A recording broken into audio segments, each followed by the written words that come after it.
네, 안녕하세요. 분당 뉴욕치과 유선경 원장입니다. 오늘은 제가 20년 동안 치과를 하면서 환자분들이 가장 궁금해 하셨고 가장 질문을 많이 하셨던 부분을 모아서 알려드리도록 하겠습니다.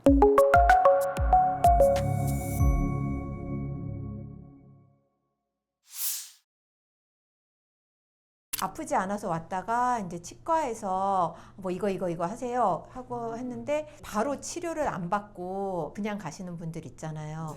그래도 괜찮나요? 괜찮지 않죠. 왜냐? 질환인데 진행이 되고 있잖아요. 증상은 없지만은 진행이 되고 있는 거기 때문에 치료를 꼭 받아야 됩니다. 오늘 치료하면은 작은 치료로 끝날 것이 병을 키워서 좀 큰 치료가 되죠. 예를 들어 충치 중에서도 이렇게 육안으로 봤을 때 간단하게 끝낼 수 있는 거는 바로 끝내지만 시간이 좀 더 지나서 증상이 생기면은 그 부분만 충치 치료하고 끝날 것이 신경 치료로 넘어가고 신경 치료 후에 크라운까지 또 씌워야 되는 상황까지 갈 수 있죠. 내원 횟수도 많아지고 진료 비용도 늘어나는 상태가 될 수가 있습니다. 그래서 적절한 시기에 치료받는 것을 권해드립니다. 이거는 잠깐 궁금한 건데 신경치료가 간단하게 말씀해 주시죠. 신경치료라는 거는 신경이 충치에 의해서 신경 부분에 감염이 된 거라고 생각을 하면 됩니다. 신경 부분이 감염이 되면은 그거에 따라서 통증이 생길 수 있고 증상이 생기죠. 그래서 감염된 신경을 다 제거해내는 것을 신경치료라고 생각을 하면 됩니다. 그 신경을 이제 제거해 버리면은 얘가 감염이 돼도 이제는 감각이 없는 거잖아요. 그러면 병이 더 커져도 알 수 있는 그 신호가 이제 더 이상 안 오는 거 아니에요? 신경치료라는 거는 치아 내부에 있는 신경관을 다 제거하고 그 부분을 대체해서 다른 고무 같은 물질로 채워 넣습니다. 그렇기 때문에 그 부분이 다시 또 감염이 되진 않아요. 신경을 다시 살릴 수는 없나요? 이미 감염된 신경은 제거하는 방법으로 갑니다. 다시 신경을 살리지는 않아요. 엑스레이 사진 찍는 걸 거부하시는 분들이 계세요. 엑스레이 사진 찍으면 안 좋나요? 엑스레이 찍으면은 물론 이제 방사선이 발생을 하지요. CT나 MRI 찍는 거는 좀 많은 양이 좀 발생할 수 있어요. 그렇지만 일반적으로 치과에서 찍는 방사선은 생활 방사선 양이라고 생각을 하면 됩니다. 생활 방사선이라는 것은 우리가 평상시에 야외를 다니면서 햇볕을 쬐어도 나오고 잘 아시다시피 비행기를 타고서 미국을 한번 갔다 와도 사실 생활 방사선 많이 쪼이는 거거든요. 그거에 비해서 치과에서 쓰는 방사선 양은 굉장히 미미하다고 생각하시면 됩니다. 임산부 찍어도 되나요? 임산부는 가급적 안 찍는 것을 권해드립니다. 엑스레이 안 찍으시겠다는 분들은 육안으로 이렇게 판단하시고 치료하시는 거잖아요. 눈으로 봐서는 충치가 있다, 없다, 충치의 유무를 판단할 수 있겠지요. 그렇지만 그 충치가 어느 정도 진행됐는지는 엑스레이가 좀 반드시 필요하겠지요. 엑스레이 보는 법 설명해 주실 수 있으세요? 많은 분들이 내가 엑스레이를 볼 줄 알면 내가 과잉 진료를 피할 수 있어 라고 생각하시는 분들이 가끔 계세요. 그래서 자꾸 엑스레이를 나한테 보내달라고 문자로 보내달라고 하시는 분들이 계시거든요. 그래서 엑스레이를 보는 법을 배우시려고 하면은 학교를 방사선에 관련된 수업을 저희들이 학교 다니면서 1년을 넘게 수업을 듣는데요. 엑스레이에 관해서 어떤 구조물들이나 이런 거보다 궁금하신 거는 충치가 진행된 여부 뭐 이런 게 더 궁금하실 것 같은데 그런 부분들은 병원에 오셔서 설명을 들으시는 게 좋을 것 같습니다. 충치 치료가 뭔가요? 충치 치료는 육안으로 보이는 충치를 긁어내고 제거하고 그 부분을 대체해서 레진이나 기타 등등의 물질로 채워놓는 과정을 얘기하는데요. 이 충치 크기가 작은 경우에는 당일날 치료가 마무리될 수가 있습니다. 그렇지만 충치가 큰 경우는 본을 떠서 제작을 해야 되는 과정이 필요한데 그 며칠 기간 동안 임시로 그 부위를 메워놓거나 크라운을 씌워놓는 그런 과정이 필요합니다.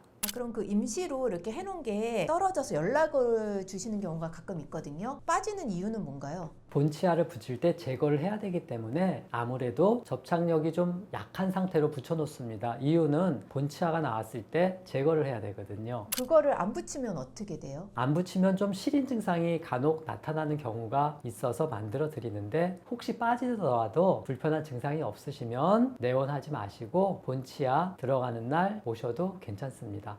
그럼 그게 빠지는 사이에 또 새로운 충치가 유입될 가능성도 있지 않을까요? 실질적으로 치아 만드는 과정은 3, 4일에서 일주일 이내로 제작이 되기 때문에 그런 걱정은 안 하셔도 됩니다. 충치 치료가 끝난 뒤에 이제 인레이나 뭐 이런 거 하신다고 그랬는데 그게 이제 깨지거나 빠지면은 똑같이 아까 임플란트에서 말씀하신 것처럼 제가 너무 질긴 걸 먹거나 이를 갈거나 그런 거랑 똑같은 거죠. 기본적으로 깨진다는 거는 치아의 물성, 재료, 두께 등과 관련이 있고 또 하나 환자의 교합력이나 생활 습관 이런 것도 연관이 됩니다. 일반적인 경우에 치아 크라운을 만들면은 깨지는 경우는 드물겠지만은 제한적으로 치아가 많이 마모가 돼서 교합이 낮아지고 얼굴이 조금 짧아지신 분들이 계십니다. 그런 분들의 어금니 특징은 치아의 높낮이가 굉장히 짧아질 수밖에 없습니다. 그런 상태에서 만든 치아들은 두께도 좀 얇고 길이도 짧기 때문에 탈락 가능성도 좀 높아지고 두께가 얇은 치아는 깨질 가능성도 크지요. 그래서